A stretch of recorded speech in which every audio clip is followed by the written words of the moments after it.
سرداران مکہ سرداران مکہ نے نبی کریم صلی صلی اللہ اللہ علیہ علیہ وسلم کے ہجرت فرمانے پر آپ کی تلاش کرنے والے کے لیے کیا انعام مقرر کیا؟ وسلم جی جواب: تلاش کرنے یا شہید شہید کرنے والے کے لیے فی کس فی کا 100 سرخ سرخ جی اونٹ. آگے جی فوجی کسے کہا جاتا ہے؟ جواب: آنکھ کا نشان دیکھ کر شخصیت پہچاننے والے شخص کو فوجی کہتے ہیں. جی سوال نمبر 23.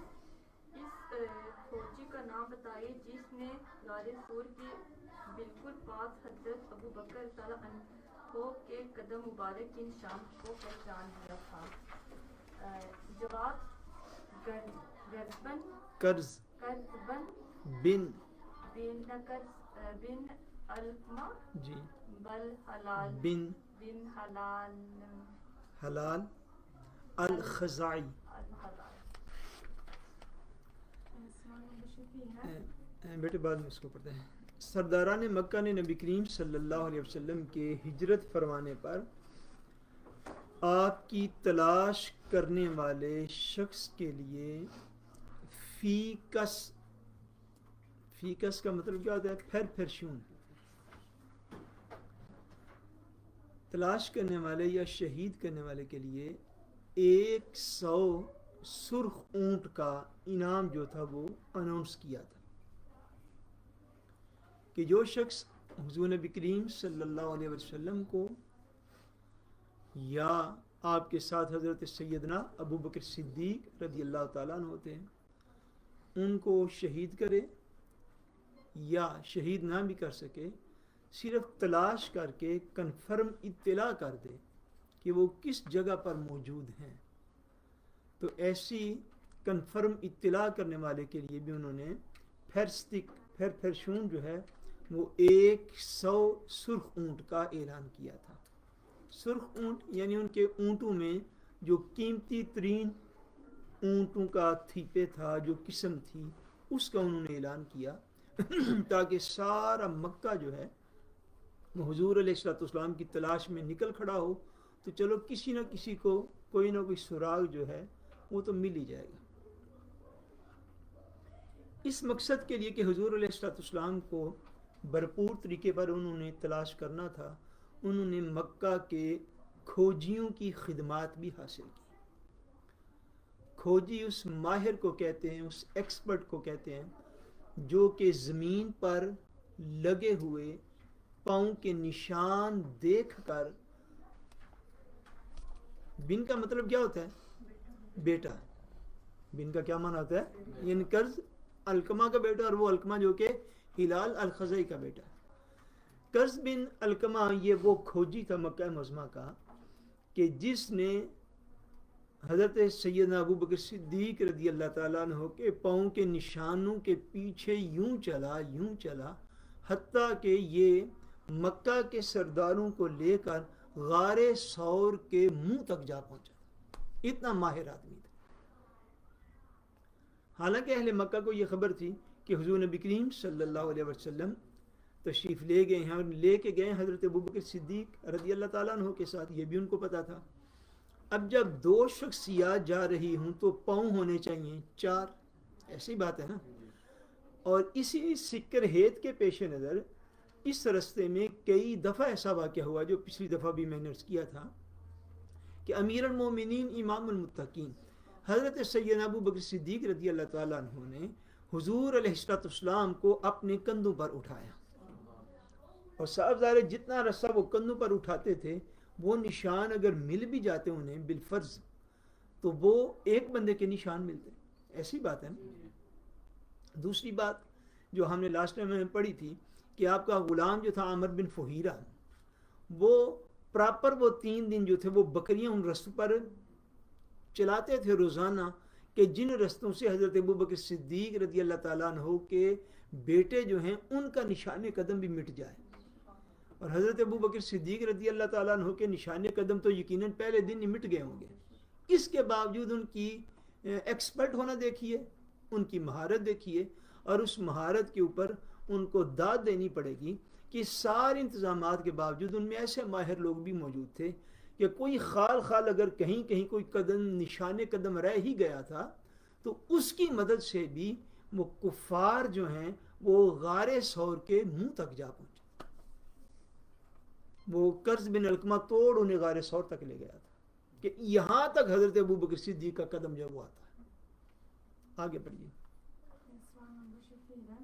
جب سرداروں مکہ نبی کریم صلی اللہ علیہ وسلم کو تلاش کرتے ہوئے غار ثور کے بالکل پاس پہنچ گئے, حتیٰ کہ ان کی آوازیں غار کے اندر آنے لگی, تو اس موقع پر حضرت ابو بکر صدیق رضی اللہ عنہ کے اطمینان کے لیے غار کے اندر کس معجزہ مصطفیٰ صلی اللہ علیہ وسلم کا ظہور ہوا. جب کفار مکہ غار ثور کے اتنا قریب پہنچ گئے کہ ان کی آوازیں غار کے اندر تک سنائی دینے لگی, تو حضرت ابو بکر رضی اللہ تعالیٰ عنہ نبی کریم صلی اللہ علیہ وسلم کی سلامتی کے حوالے سے شدید پریشان ہو گئے, حتیٰ کہ اس پریشانی کے عالم میں آپ کے آنسو نکل آئے, اور نبی کریم صلی اللہ علیہ وسلم کی خدمت میں عرض کیا کہ اگر ان میں سے کسی نے اپنے قدموں کے نیچے دیکھ لیا تو یقیناً ہمیں دیکھ لیں گے. اس پر نبی کریم صلی اللہ علیہ وسلم نے فرمایا, اگر وہ اس طرف سے آ گئے تو ہم دوسری طرف سے نکل جائیں گے. حضرت ابو بکر رضی اللہ تعالیٰ عنہ نے غار کی دوسری طرف دیکھا تو نبی کریم صلی اللہ علیہ وسلم کے فرمان کے ساتھ ہی غار کا وہ حصہ شق ہو گیا, اور حضرت ابو بکر رضی اللہ تعالیٰ عنہ نے اچانک دیکھا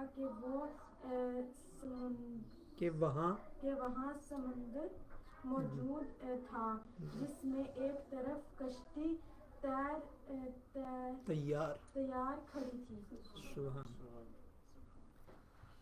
سرداران مکہ غار ثور کے بالکل پاس پہنچ گئے, اور بالکل پاس پہنچ گئے جہاں تک وہ کھوجیوں نے لے گیا تھا.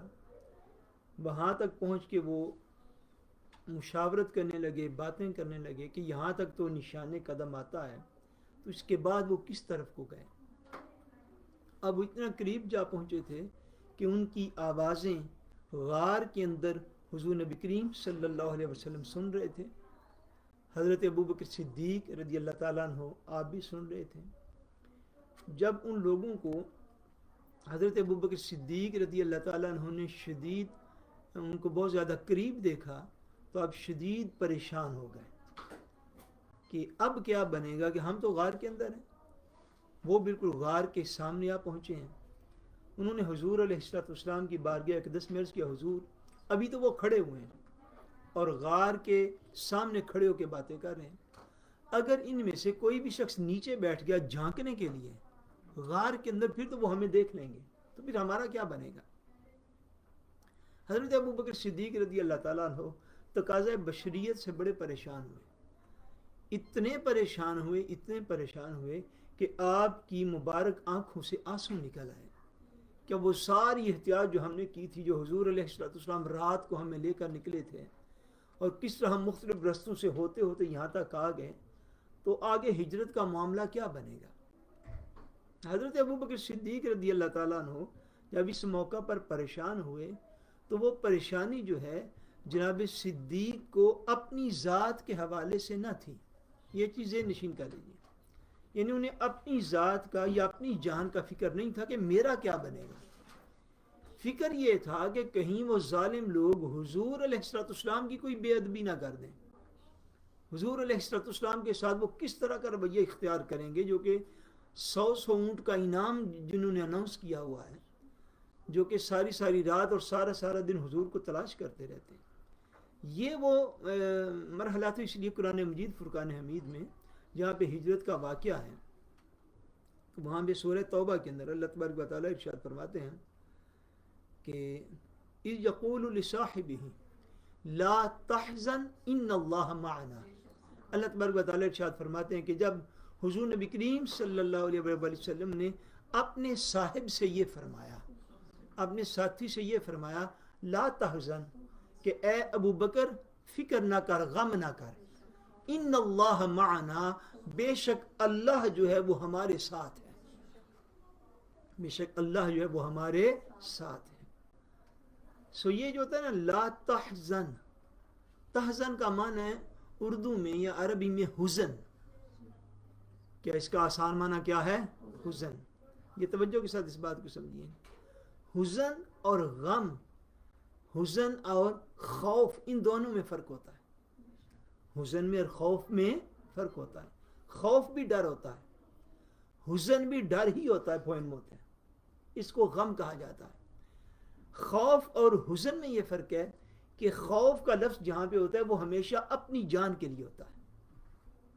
خوف کے لفظ کا کیا معنی ہے کہ وہ غم ہے، مگر کس کا؟ بولیے نا بھائی، کس کا؟ اپنی جان کا. حزن بھی غم ہوتا ہے، مگر حزن ایسا غم ہوتا ہے جو کسی دوسرے کی جان کا ہوتا ہے، اپنی جان کا نہیں ہوتا. اس لیے قرآن مجید میں اس مقام پر اللہ تبارک و تعالیٰ نے لفظ خوف نہیں استعمال فرمایا. فرمایا کہ حضور نے انہیں کہا اذ یقول لصاحبہ لا تحزن ان اللہ معنا، کہ اے ابو بکر غم نہ کر، حزن نہ کر. اس لفظ کے استعمال سے ہی یہ پتہ چلتا ہے کہ جناب ابو بکر صدیق رضی اللہ تعالیٰ عنہ کو اپنی جان کا خوف نہ تھا. اگر کوئی غم تھا تو حضور علیہ السلام کی سکرہیت اور سلامتی کے حوالے سے تھا، حضور کی سکرہیت اور سلامتی کے حوالے سے تھا. اسی طرح آپ اس کو یوں بھی سمجھ لیجئے جیسے اللہ تبارک و تعالیٰ نے ایک اور مقام پر اپنے اولیاء کی شان کو بیان فرمایا اور فرمایا الا ان اولیاء اللہ لا خوف علیہم ولا هم يحزنون. اللہ کے ولی وہ ہوتے ہیں کہ جنہیں نہ تو خوف ہوتا ہے نہ حزن ہوتا ہے، یعنی نہ انہیں اپنی جان کا ڈر ہوتا ہے نہ انہیں اپنی نسبت والوں کا ہی کوئی خوف اور غم ہوتا ہے. اللہ تبارک و تعالیٰ انہیں ہر غم سے بے نیاز فرما دیتا ہے. یعنی خوف ہمیشہ اپنی جان کا ہوتا ہے اور حزن دوسرے کی جان کا ہوتا ہے. حضرت ابو بکر صدیق رضی اللہ تعالیٰ عنہ کی جو ساری پریشانی تھی، جس بنا پہ آنسو بھی نکل آئے، وہ سارا حزن تھا، وہ سارا غم تھا، اور وہ ساری پریشانی تھی کہ کہیں یہ ظالم لوگ حضور علیہ السلام کو اگر دیکھ لیں گے تو پھر کیا رویہ اختیار کریں گے. اس سکر ہے حضور علیہ السلام کی ذات بابرکات کی کہیں یہ توہین نہ کریں، کوئی بے ادبی نہ کریں، اور کہیں کوئی ایسا مرحلہ نہ بن جائے کہ جو حضور علیہ السلام کے لیے پریشان کن ہو جائے. اس بنا پہ جب آپ شدید پریشان ہوئے اور آپ رو پڑے اور آپ کی آنکھوں سے آنسو نکل آئے تو آقا دو عالم صلی اللہ علیہ وسلم نے انہیں تسلی دی. فرمایا گھبرائیں نہیں، ان اللہ معنا، بے شک اللہ ہمارے ساتھ ہے، بے شک اللہ ہمارے. اس کو توکل کہتے ہیں. اسے کیا کہتے ہیں؟ توکل. یعنی توکل سارے اسباب اختیار کر کے پھر کیا جاتا ہے، سارے اسباب اختیار کر کے پھر جو ہے وہ توکل کیا جاتا ہے. اور اس روایت کے مطابق جب حضرت ابوبکر صدیق بڑے پریشان ہوئے تو حضور علیہ السلام کے معجزے کا ظہور ہوا غار ثور میں، اور حضور نے ارشاد فرمایا اے ابوبکر اگر وہ اس طرف سے آئیں گے تو ہم اس طرف سے نکل جائیں گے. حضور علیہ السلام نے جو ہی دستے مبارک یوں کیا تو غار ثور کی وہ دیوار شک ہو گئی، وہ پھٹ گئی. اور جو منظر جناب ابوبکر صدیق نے دیکھا وہ منظر یہ تھا، آپ نے دیکھا کہ سامنے ایک سمندر ہے اور اس سمندر کے اندر ایک شپ جو ہے کشتی تیار کھڑی ہوئی ہے. یہ حضور کا معجزہ تھا. مطلب کہاں غار ثور کی بلندی اور کہاں سمندر. وہاں کائنات میں، کائنات کی تاریخ میں کبھی سمندر وہاں تک نہیں پہنچا ہوگا، مگر یہ حضور پاک علیہ السلام کا معجزہ تھا کہ جب آپ کو اطمینان حاصل نہیں ہو رہا تھا اور حضور کے لحاظ سے وہ بڑے فکر مند تھے تو حضور نے فرمایا ابوبکر فکر نہ کرو، اگر یہ ادھر سے آئیں گے تو ہم یہاں سے نکل جائیں گے. جب یہاں کیا نا تو ابوبکر صدیق نے وہاں پہ دیکھا تو وہاں پہ عظیم الشان سمندر دیکھا. اس سمندر کے اندر ایک تیار کشتی کھڑی دیکھی، گویا کہ حضور علیہ السلام نے انہیں اطمینان دلا دیا. قرآن مجید کے کیا الفاظ ہیں؟ فَأَنزَلَ سَكِينَتَهُ، اس سے کیا الفاظ ہیں اس مقام پر سورہ توبہ میں کہ اللہ تبارک و تعالیٰ نے ان پر اطمینان کو نازل فرمایا. اللہ کریم نے ان پر اطمینان کو نازل فرمایا. اور جب بندہ شدید پریشان اس بندے کو اس اطمینان کی قدر و قیمت کا اندازہ ہو سکتا ہے.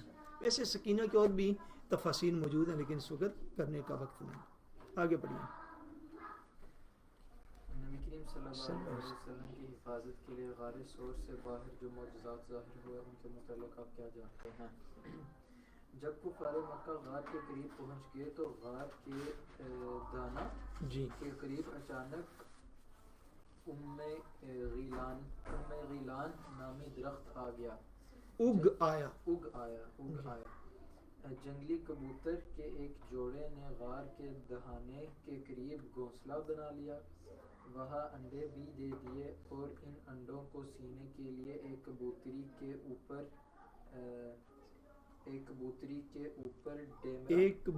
ان کے اوپر ڈیرا جما کر بیٹھ گئی.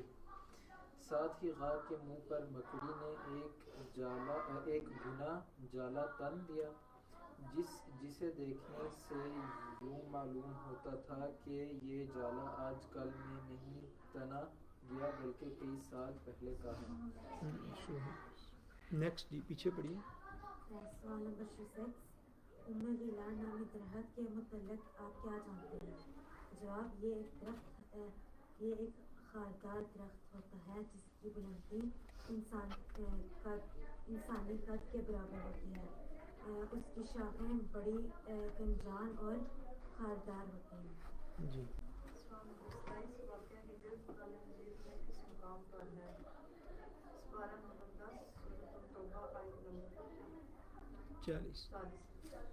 نبی کریم صلی اللہ علیہ وسلم کی حفاظت کے لیے غار ثور سے باہر جو حضور پاک کے معجزات ظاہر ہوئے وہ اس طرح تھے کہ جب کفار مکہ غار کے قریب پہنچنے لگے تو اچانک غار کے منہ پر، دہانہ کا کیا معنی ہوتا ہے؟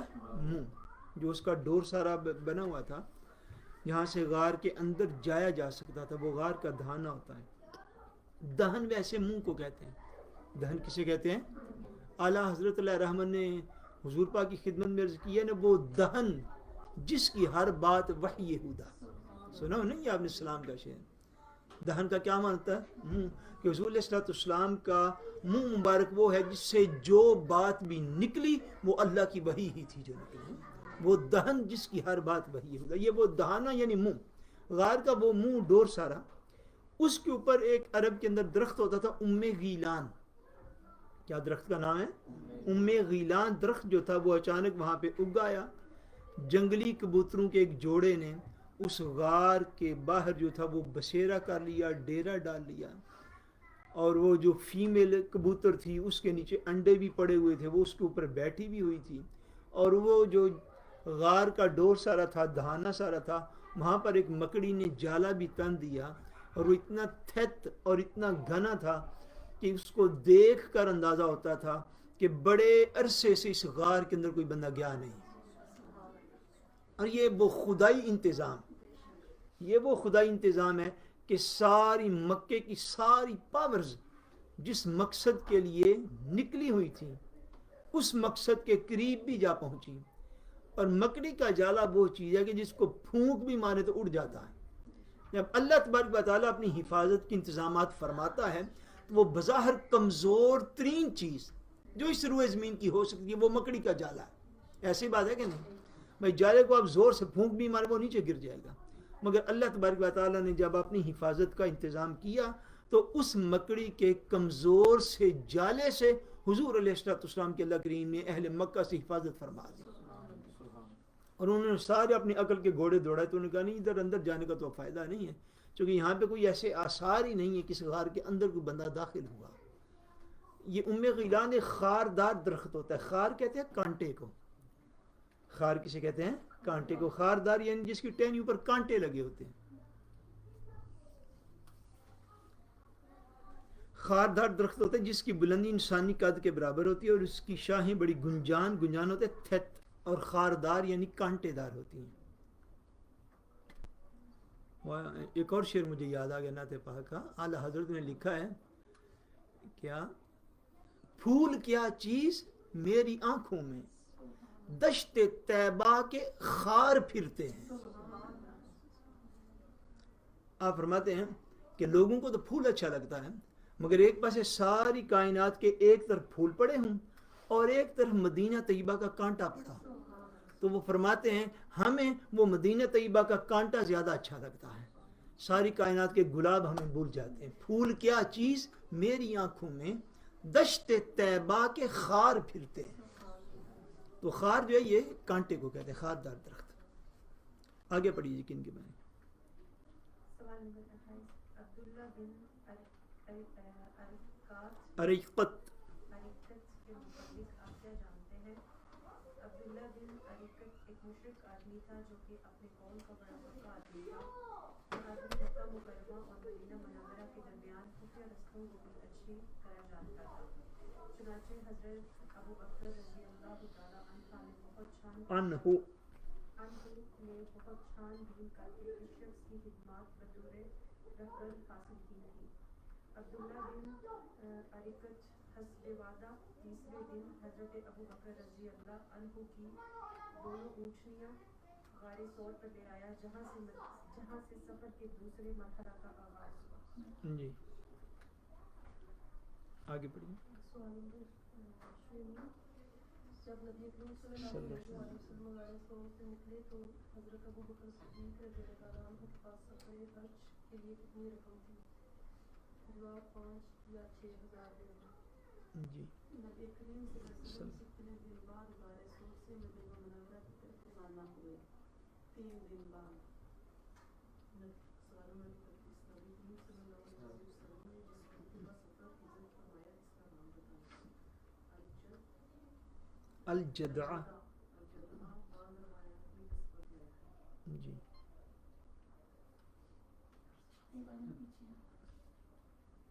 سوال نمبر 32 نبی کریم صلی اللہ علیہ وسلم غار ثور سے کس تاریخ کو مدینہ منورہ کی طرف روانہ ہوئے؟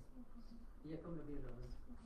جی کہ حضرت ابوبکر رضی اللہ عنہ دونوں اونٹنیوں میں سے بہترین اونٹنی نبی کریم صلی اللہ علیہ وسلم کی خدمت میں سفر ہجرت کے لیے پیش کی تو آپ نے کیا فرمایا؟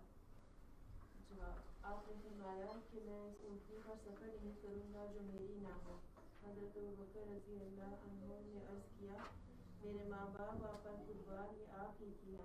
پھر آپ نے حضرت ابوبکر رضی اللہ عنہ سے اس اونٹنی کی قیمت پوچھی اور فرمایا اس قیمت کے بدلے میں یہ اونٹنی خریدتا ہوں. پھر آپ سوار ہو کر سفر ہجرت کے لیے روانہ. حضور نبی کریم صلی اللہ علیہ وسلم کی ہجرت کے لیے حضرت ابوبکر صدیق رضی اللہ تعالیٰ عنہ نے جو انتظامات کر رکھے تھے ان میں سے ایک مینجمنٹ اور انتظام یہ بھی تھا کہ آپ نے مکہ مکرمہ کے ایک مشرک آدمی کی خدمات حاصل کی ہوئی تھی مدینہ منورہ جانے کے لیے اور اس کا نام تھا عبداللہ بن ارقط. وہ عبداللہ بن ارقط جو تھا اس کو آپ نے بڑا سوچ سمجھ کے تو اس کو فائنل کیا تھا کہ اس کے اندر 2 خوبیاں تھیں. ایک خوبی اس کی یہ تھی کہ وہ مکہ معظمہ اور مدینہ منورہ کے درمیان جو خفیہ راستے تھے ان کو جاننے والا تھا. ان کو جانتا تھا کہ یہ وہ راستے ہیں جو کہ عام طور پر قافلے استعمال نہیں کرتے، لوگ استعمال نہیں کرتے. ایک وہ خفیہ رستوں کو جاننے والا بندہ تھا اور دوسرا وہ بندہ اپنی بات کا بڑا پکا آدمی تھا. کافر ہونے کے باوجود ایک انسانی خوبیاں ہوتی ہیں نا، کوالٹیز ہوتی ہیں. ہر انسان کے اندر کچھ خوبیاں موجود ہوتی ہیں جن کا کفر اور اسلام سے کوئی تعلق نہیں ہوتا، اس کو انسانیت کے ساتھ تعلق ہوتا ہے. اس کے اندر بہرحال یہ خوبی تھی، تھا تو وہ کافر و مشرک مگر جو وعدہ کسی سے کر لیتا تھا وہ ضرور پورا کرتا تھا. حضرت ابوبکر صدیق رضی اللہ تعالیٰ عنہ کو چونکہ اس کا ہی اس عادت کا اچھا خاصا علم تھا اس لیے آپ نے اس کو اس راز میں اس کو بھی شامل کر رکھا تھا کہ ہم نے عنقریب ہجرت کرنی ہے تو تم ہمیں ان راستوں سے مدینہ طیبہ لے کے جاؤ گے کہ جو عام لوگ استعمال کرتے ہیں وہ راستے نہ ہوں، خفیہ راستوں سے، تاکہ حضور علیہ السلام کے مدینہ منورہ پہنچنے تک کسی بندے کو پتہ نہ چلے کہ حضور کس رستے سے تشریف لے گئے. یہ عبداللہ ابن اریقط جو تھا یہ تیسرے دن حسب وعدہ، اس نے وعدہ کر لیا تھا پہلے سے، تو یہ تیسرے دن حضرت سیدنا ابوبکر صدیق رضی اللہ تعالیٰ عنہ کی دونوں اونٹنیاں لے کے تو غار ثور کے پاس جو تھا وہ جا پہنچا تھا. جب حضور پاک علیہ الصلوۃ والسلام ہجرت کے لیے روانہ ہونے لگے تو حضرت ابوبکر صدیق رضی اللہ تعالیٰ عنہ کے پاس اس وقت بھی حضور کی ذات بابرکات پر خرچ کرنے کے لیے 5 سے 6 ہزار درہم جو تھا وہ آپ کے پاس اس وقت بھی موجود تھا. 3 دن کے بعد حضور علیہ السلام وہاں سے باہر نکلے غار ثور سے، اور آپ نے جس اونٹنی پر سفر ہجرت فرمایا اس کا نام بعض روایات میں الجدع آیا ہے اور بعض روایات میں اس کا نام قصبہ آیا ہے. اور حضور علیہ السلام اپنی اونٹنیوں کے اور سواریوں کے نام رکھا کرتے تھے. حضور کے پاس جو اونٹ، اونٹنیاں، گھوڑے موجود ہوتے ان کے حضور پاک نے نام بھی رکھے ہوتے. یا جدع یا قصبہ، یہ اونٹنی تھی آقا دو جہاں صلی اللہ علیہ وسلم یکم ربیع الاول کو غار ثور سے روانہ ہوئے. کب روانہ ہوئے؟ یکم ربیع الاول کو، فرسٹ ربیع الاول کو حضور علیہ السلام روانہ ہوئے. جب روانہ ہونے کا وقت آیا تو آقا دو عالم صلی اللہ علیہ وسلم نے ارشاد فرمایا، ہم نے فرمایا میں اس اونٹنی پر سفر نہیں کروں گا جو میری نہ ہو. اس اونٹنی پر سفر نہیں کروں گا جو کہ میری نہ ہو. حضرت سیدنا ابوبکر صدیق رضی اللہ تعالیٰ عنہ نے عرض کی، حضور میرے ماں باپ آپ پر قربان، یہ آپ ہی کی ہیں، یہ دونوں اونٹنیاں آپ ہی کی ہیں. اب ذرا کتاب کے اوپر توجہ کریں گے تھوڑا. یہ جو ابھی میں ٹیکسٹ پڑھ رہا ہوں جو سوال نمبر 33 کا آنسر ہے، اس میں جو پہلا جملہ لکھا ہوا ہے کہ میں اس اونٹنی پر سفر نہیں کروں گا جو میری نہ ہو، یہ کامرس میں لکھا ہوا ہے. ایسی ہی بات ہے نا. نیچے والی لائن میں یہ جو جملہ لکھا ہوا ہے کہ میرے ماں باپ آپ پر قربان، یہ آپ ہی کی ہے، یہ بھی کامرس میں ہے. اس کے نیچے والی لائن میں ایک جملہ ہے اس قیمت کے بدلے میں یہ اونٹنی خریدتا ہوں، یہ بھی کامرس میں ہے. اتنا یقیناً آپ کو پتا ہوگا کہ اس طرح کے جملے جو کامرس میں لکھے جاتے ہیں اس کا یہ مطلب ہوتا ہے کہ یہ ایگزیکٹ اس جملے کا ترجمہ ہے، یعنی یہ ایگزیکٹ وہ فرمان ہے جو اس وقت ارشاد فرمایا گیا ہے. حضور پاک نے ارشاد فرمایا کہ میں کسی بھی ایسی اونٹنی پر سفر ہجرت نہیں کروں گا جو میری اپنی ذاتی پرسنلی نہ ہو. اس کے جواب میں جناب صدیق نے اپنا محبت بھرا جواب دیا، اس کی یا رسول اللہ میرے ماں باپ قربان، آپ کی ذات بابرکات پر میرا جو کچھ ہے وہ آپ کے لیے. اس کے باوجود حضور علیہ السلام نے پوچھا نہیں یہ والی جو اونٹنی ہے اس کی کتنی قیمت ہے؟ جناب صدیق نے کہ حضور میں نے اتنی کی خریدی، اتنی اس کی قیمت ہے. حضور علیہ السلام نے یہ ارشاد فرمایا کہ میں اس قیمت کے بدلے میں اس کو خریدتا ہوں. صاحبزار اس وقت آپ نے قیمت ادا نہیں فرمائی مگر فرمانے سے جو ہے وہ عقد واقع ہو جاتا ہے. آپ نے فرمایا کہ میں اس قیمت کے بدلے میں اس کو خریدتا ہوں. سو آپ حضرت ابوبکر صدیق رضی اللہ تعالیٰ عنہ کی طرف سے پیش کی گئی اونٹنی کو خریدا اور خرید کے اس کو اپنی ملکیت میں لیا اور پھر حضور علیہ السلام سفر ہجرت پر روانہ ہوئے. آگے جی. سوال نمبر 33 ہے، غار ثور سے چلنے والا قافلہ ہجرت کتنے افراد پر مشتمل تھا؟ جواب 4. ان 4 افراد کے نام بتائیں. نبی کریم صلی اللہ علیہ وسلم، حضرت ابوبکر صدیق رضی اللہ تعالیٰ عنہ، عامر بن فہیرہ اور عبداللہ بن اریقط. جی. سوال 36 غار ثور سے شروع ہونے والے یہ عظیم سفر کتنی دیر تک مسلسل جاری رہا؟ جواب سفر رات کے وقت شروع کیا گیا اور نبی کریم صلی اللہ علیہ وسلم نے پہلی پوری رات اور دوسرے دن دوپہر تک بغیر کسی وقفہ کے سفر فرمایا. مکہ مکرمہ سے غار ثور سے جو قافلہ ہجرت چلا تو اس میں کتنے افراد شامل تھے؟ 4. کون کون سے؟ نبی کریم صلی اللہ علیہ وسلم اور ابوبکر صدیق رضی اللہ تعالیٰ عنہ اور فہیرہ اور عبداللہ بن اریقط. یہ 4 افراد تھے جو قافلہ غار ثور سے جو تھا وہ چلا مدینہ طیبہ کے لیے. اب حضور علیہ السلام کی وہ عظیم حکمت اور وہ عظیم حضور علیہ السلام کی پلان لے گئیں اور منصوبہ بندی، جس کا اظہار اس جملے سے بھی ہو رہا ہے جو میں نے لاسٹ دفعہ جب پڑھایا تھا تو ان باتوں کی طرف میں نے آپ کی توجہ دلوائی. حضور علیہ السلام سے بڑھ کر اس کائنات میں کسی بھی شخص کو اللہ تبارک و تعالیٰ کے وعدوں پہ یقین نہیں. ایسی بات ہے، یعنی اس کائنات میں سب سے بڑھ کے جس شخصیت کا یقین اللہ تبارک و تعالیٰ پہ ہے وہ حضور نبی کریم صلی اللہ علیہ وسلم. میں نے یہ عرض کیا تھا کہ اسباب کو اختیار کرنا دین حق کی تبلیغ کے لیے جو ہے وہ حکمت کو اختیار کرنا، اسباب کو اختیار کرنا، سٹرگل اور کوشش کرنا، یہ حضور علیہ السلام کا دیا ہوا وہ رستہ ہے جو اس امت کو ہر دور میں رہنمائی کرے گا. حضور کو یہ 100% نہیں 1000% یہ کنفرم تھا کہ میں مدینہ طیبہ پہنچوں گا، مگر اس کنفرمیشن کا حضور نے اپنے اعمال مبارک سے ایسا نہیں ظاہر فرمایا کہ حضور دن کے اجالے میں نکلے ہوں.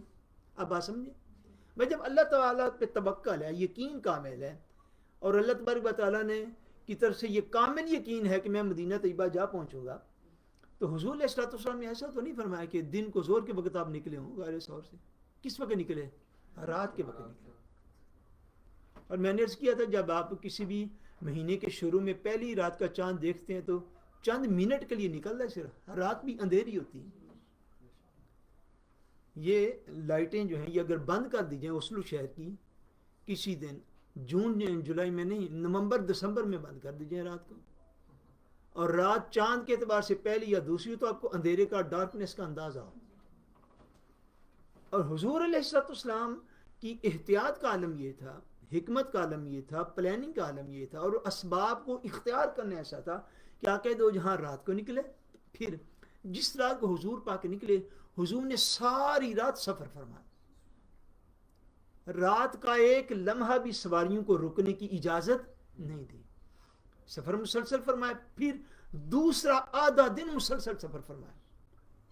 یعنی آپ کم و بیش اندازہ کر لیں کہ کم سے کم میرے خیال میں یہ سفر جو ہے یہ یعنی 14 سے 18 گھنٹے کا مسلسل سفر بنتا ہے یہ اونٹ پہ جو حضور علیہ السلام نے اختیار فرمایا.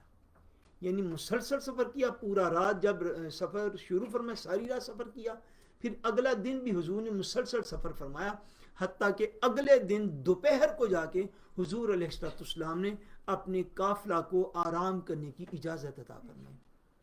یہ وہ چیز ہے کیونکہ حضور علیہ السلام یہ چاہتے تھے کہ رات کا سفر شروع کرو اور پھر اس کو مسلسل جاری رکھنے میں حکمت کیا تھی؟ حکمت یہ تھی کہ جتنا ممکن ہو سکے سواریوں کی تھکاوٹ سے پہلے ہم جتنا ممکن ہو سکے مکہ معظمہ کی حدود سے دور نکل جائیں، تاکہ اگر پیچھے آنے والے لوگ، تعاقب کرنے والے لوگ، وہ جو ہیں اگر ان کو ہمارا پتہ بھی چلے، صاحبزادے وہ صبح کو اٹھیں گے، صبح کو اٹھ کے دوڑ بھاگ کچھ کریں گے، تو ان کے پیچھے آنے سے پہلے ہم اتنی دور جا چکے ہوں کہ جہاں پہ ہم مزید سیکیور ہو سکیں. یہ اسباب کا اختیار کرنا یہ امت کے لیے وہ راستہ ہے جس کو کبھی بھی تبلیغ دین کرنے والوں کو بھولنا نہیں چاہیے. اسباب ہمیشہ اختیار کریں. اللہ تبارک و تعالیٰ نے اس دنیا میں زندگی گزارنے کے لیے جو سب سے بہترین چیز انسان کو عطا فرمائی وہ بلا کیا ہے؟ وہ عقل ہے. وہ کیا ہے؟ سارے بڑی وہ کیا ہے؟ وہ وزڈم ہے انسان کا، وہ انسان کی سوچ ہے.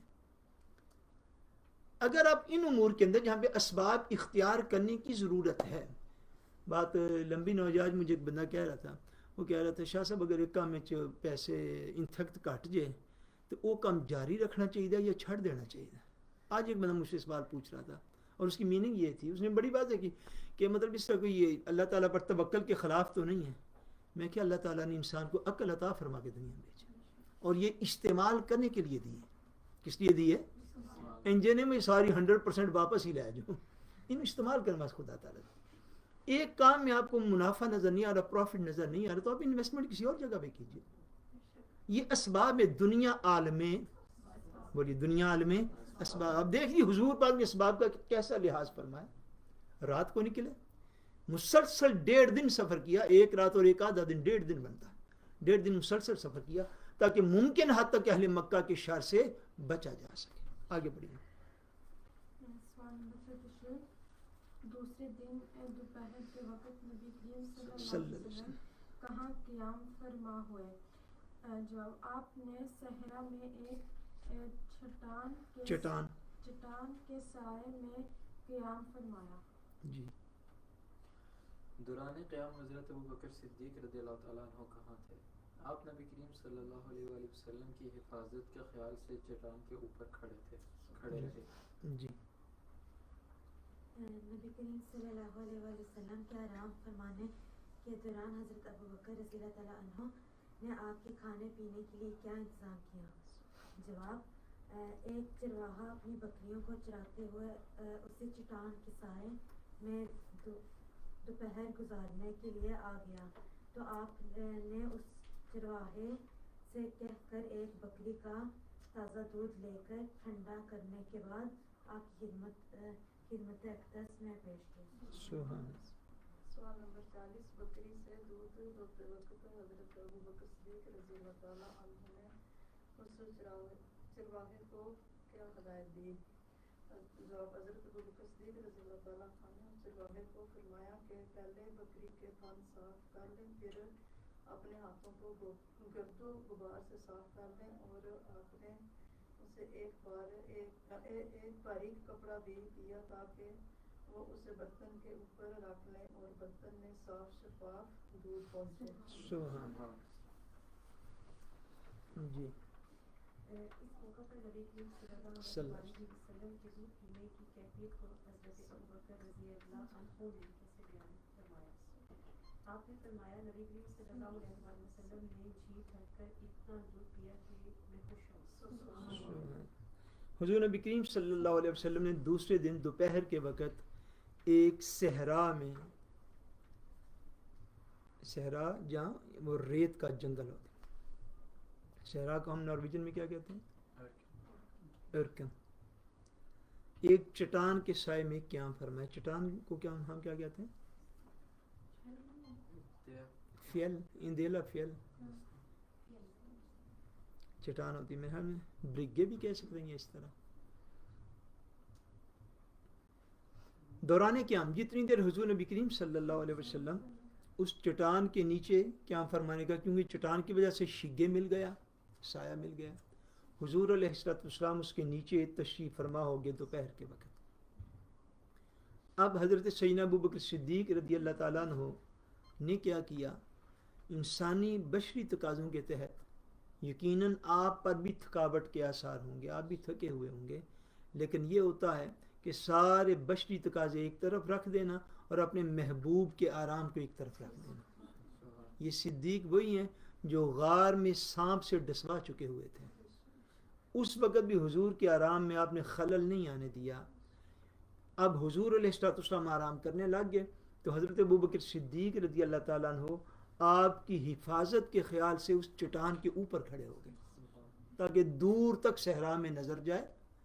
بلندی پہ کھڑے ہوا بندہ صحرا میں دور تک دیکھ لیتا ہے، تاکہ خدا نہ خاصہ اگر کوئی ایسا خطرہ ہو تو حضور علیہ السلام کی بروقت جو ہے وہ حفاظت کو یقینی بنایا جا سکے۔ آپ چٹان کے اوپر کھڑے رہے، حضور علیہ السلام نیچے آرام فرما رہے، حتیٰ کہ ایک چرواہا جو تھا، بکریاں چراتے تھے عرب کے اکثر لوگ، وہ بکریاں چراتے چراتے وہاں پہ آ گیا۔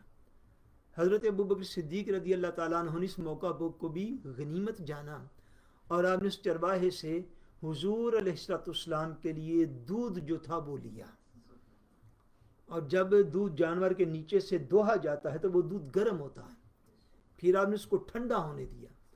یقیناً آپ نے ٹھنڈا ہونے کیوں دیا؟ اس لیے ٹھنڈا ہونے دیا ہوگا کہ وہ حضور علیہ السلام کی پسند اور ناپسند کو جاننے والے تھے، حضور کی چوائس کو جاننے والے تھے، اس لیے آپ نے اس کو ٹھنڈا ہونے دیا۔ اور کمال آپ دیکھیے حضرت ابوبکر صدیق رضی اللہ تعالیٰ عنہ کا وزڈم اور نفاست اور طہارت طبعی، نفاست طبعی کہ آپ نے جب اس کو دیا تو آپ نے اس کو یہ بھی ارشاد فرمایا کہ پہلے اپنے ہاتھوں کو دھو لو، جو بکری کے تھن ہیں ان کو بھی صاف کر لو، پھر آپ نے اپنی طرف سے اسے ایک باریک کپڑا دیا کہ جس برتن میں وہ دودھ کو دوہے، فرمایا اس برتن کے اوپر یہ کپڑا بھی رکھ لو تاکہ صاف شفاف اور مٹی اور گرد و غبار سے پاک دودھ جو ہے وہ برتن میں جائے، چونکہ وہ حضور پاک کی خدمت میں پیش کیا جانا ہے۔ فرماتے ہیں میں نے وہ سارے انتظام کیا جناب ابو بکر صدیق رضی اللہ تعالیٰ عنہ نے. سو یہ نظام اسلام جس کو سمجھنے کی ضرورت ہے. حضرت ابو بکر صدیق رضی اللہ تعالیٰ عنہ نے جو کچھ کیا یہ یقیناً وہ ساری چیزیں ہیں جو آپ نے حضور علیہ الصلوۃ والسلام کی صحبت سے سیکھ لی تھی. جی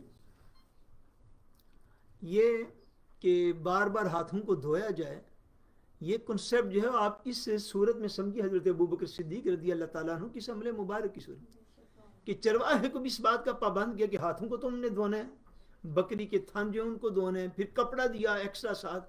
فرمایا یہ باریک کپڑا ہے، دودھ اس سے چھن چھن کے برتن میں جائے تاکہ ایک ذرہ مٹی کا بھی اس کے اندر جانے نہ پائے. اتنا سارا انتظام کیا. حضور علیہ الصلوۃ والسلام اٹھے، آپ نیند سے بیدار ہوئے تو جناب ابو بکر صدیق رضی اللہ تعالیٰ عنہ نے وہ دودھ کا پیالہ حضور علیہ الصلوۃ والسلام کی خدمت میں پیش کر دیا.